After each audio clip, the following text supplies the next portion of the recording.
Assalamualaikum warahmatullahi wabarakatuh. Halo, apa kabar rekan-rekan mahasiswa semua? Semoga dalam keadaan sehat semuanya. Pada pertemuan pertama kali ini kita akan membahas mengenai komunikasi partisipatori. Baik rekan-rekan sekalian, kali ini kita akan membahas terkait dengan tren komunikasi pembangunan. Yang kita ketahui bahwa kehidupan manusia tidak terlepas dari komunikasi, di mana salah satunya diantaranya yaitu komunikasi sebagai partisipatori dalam pembangunan. Nah, konsep pembangunan partisipatori atau biasa disingkat dengan KPP merupakan suatu proses pemberdayaan pada masyarakat sehingga masyarakat mampu untuk mengidentifikasi kebutuhannya sendiri. Nah, kelompok masyarakat sebagai suatu dasar perencanaan pembangunan. Nah, KPP ini bisa disampaikan kepada publik dengan komunikasi secara tepat dan jelas. Baik rekan-rekan mahasiswa sekalian, kali ini kita akan membahas terkait dengan tren komunikasi pembangunan dengan partisipasi masyarakat. Nah, menurut salah satu tokohnya yaitu Cat Davis, di mana partisipatori, dia singkat dengan penjelasan yaitu partisipaton, artinya adalah ambil bagian atau pengikutsertaan, di mana partisipasi masyarakat adalah suatu keterlibatan, tujuan dan ikut bertanggung jawab di dalamnya. Nah, Cat David ini juga diacu oleh Mubiarto dalam Suhendar tahun 2010, di mana bahwa kesediaan untuk membantu berhasilnya setiap program sesuai dengan kemampuan setiap orang tanpa mengorbankan kepentingan dirinya sendiri.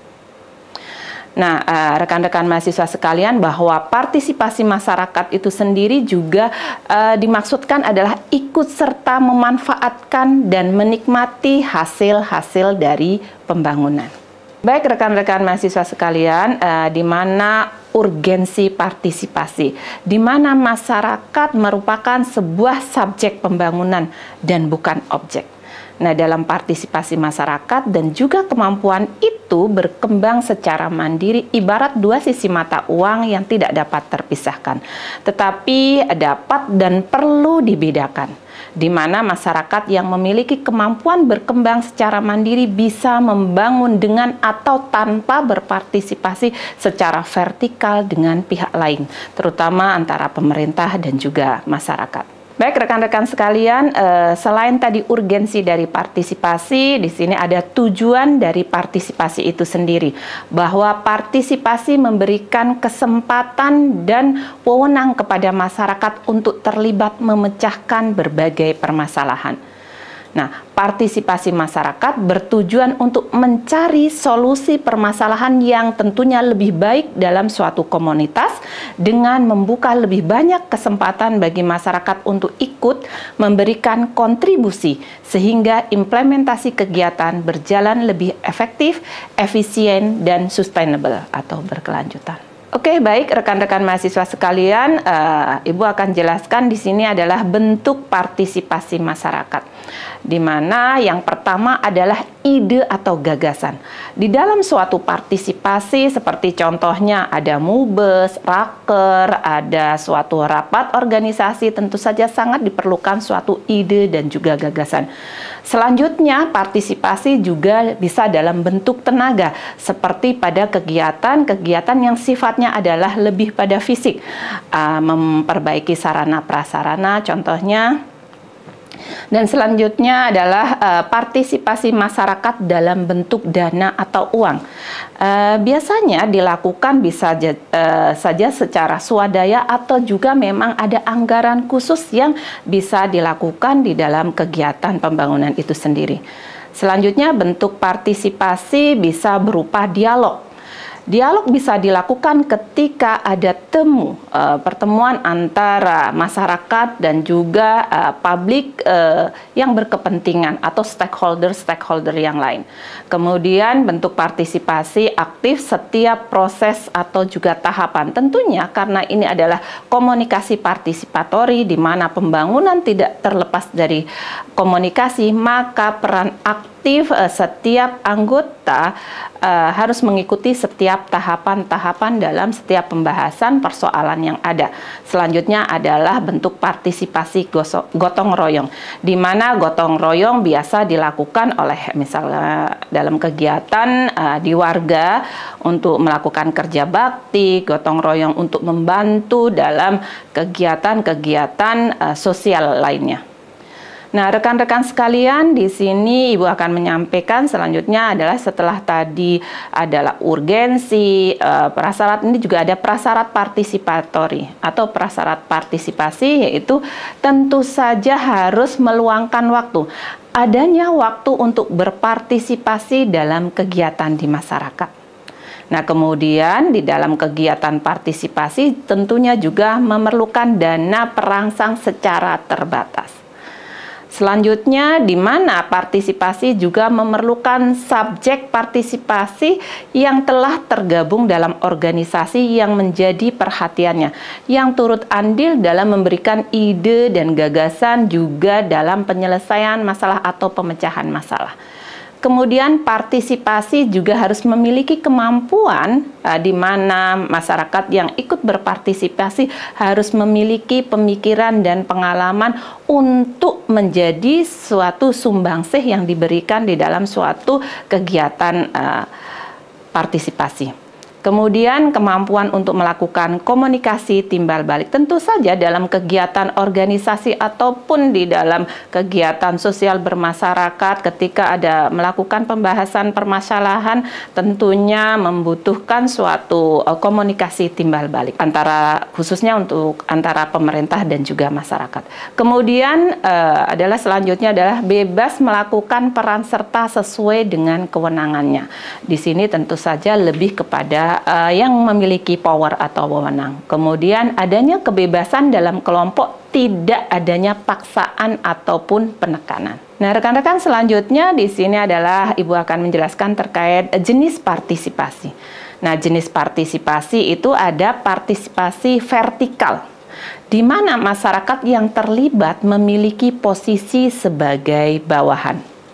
Selanjutnya ada partisipasi horizontal, di mana setiap anggota masyarakat berpartisipasi secara horizontal untuk mencapai goal ataupun tujuan secara bersama. Nah, masyarakat perlu didorong dalam melakukan partisipasi.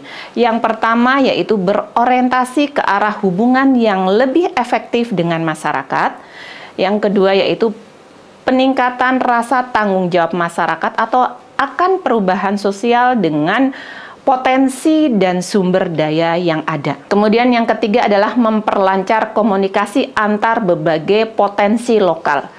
Yang keempat adalah penerapan prinsip tertentu tentang makna kebersamaan. Nah, rekan-rekan sekalian, di dalam mendorong partisipasi tadi itu juga perlu adanya bahwa masyarakat yang telah tergabung dalam organisasi tadi harus memiliki kesamaan pemikiran, yaitu visi misi dalam organisasi. Tanpa ada kesamaan visi misi, organisasi tidak bisa berjalan dengan baik.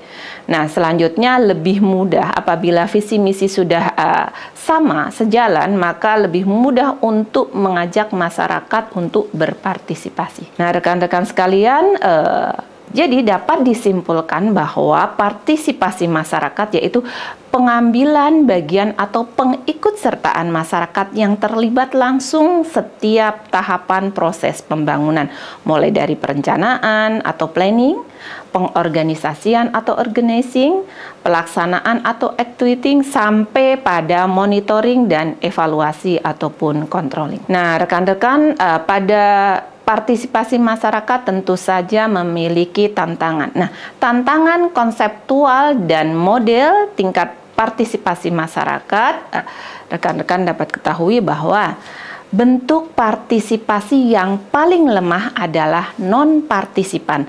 Saya ambil menurut pendapatnya Arstein, di mana bahwa masyarakat butuh adanya pemekaan, butuh adanya kepatuhan. Namun, biasanya ini hanya terjadi sebagai wujud suatu manipulasi. Nah, selanjutnya masyarakat butuh terapi. Ketika menghadapi permasalahan, tentu saja butuh dilakukan komunikasi sebagai suatu terapi. Kemudian menginformasikan bagaimana agar informasi-informasi itu sampai kepada masyarakat secara efisien dan efektif. Nah, selanjutnya rekan-rekan bisa ketahui partisipasi juga ada partisipasi pasif, di mana lebih kecenderungan manipulasi dan masyarakat hanya menerima informasi saja. Selain itu, partisipasi pasif juga yang sifatnya informatif namun tetap manipulasi, bahwa masyarakat hanya mendapat feedback, dijawab pertanyaannya. Jadi masyarakat ketika ditanya juga hanya memilih hak menjawab saja, tetapi tidak memiliki hal yang lain yang bisa menjadikan sebuah ungkapan bahwa dia memiliki otoritas di situ. Nah, baik rekan-rekan sekalian, bahwa di dalam partisipasi juga pada tahap selanjutnya itu mestinya adalah inisiatif. Tantangannya di mana inisiatif biasanya hanya terarah satu arah, hanya oleh pemerintah, tetapi masyarakat hanya sekedar diberikan informasi, namun tindakannya hanya simbolis saja. Nah, selanjutnya ada partisipasi konsultatif, di mana masyarakat tidak berpeluang untuk memutuskan. Jadi tadi sudah menyampaikan pendapatnya, tetapi tidak juga bisa memberikan sebuah keputusan. Tetapi di sini masyarakat di dalam komunikasi sudah cenderung berjalan dua arah, tetapi masih bersifat partisipasi ritual. Nah, baik rekan-rekan sekalian, keterlibatan juga membutuhkan keterlibatan dalam partisipasi, yaitu keterlibatan aktif, di mana partisipasinya berwujud fungsional, di mana masyarakat membentuk kelompok setelah adanya keputusan. Selanjutnya terjadi keterlibatan sukarela. Di sini masyarakat berpartisipasi aktif dan kecenderungan adalah sukarela. Ataupun nanti jika ada suatu yang terlibat dengan anggaran, dana itu adalah swadaya, bersifat swadaya. Nah, kemudian partisipasi di sini kita lihat pemerintah dan masyarakat seharusnya adalah mitra sejajar.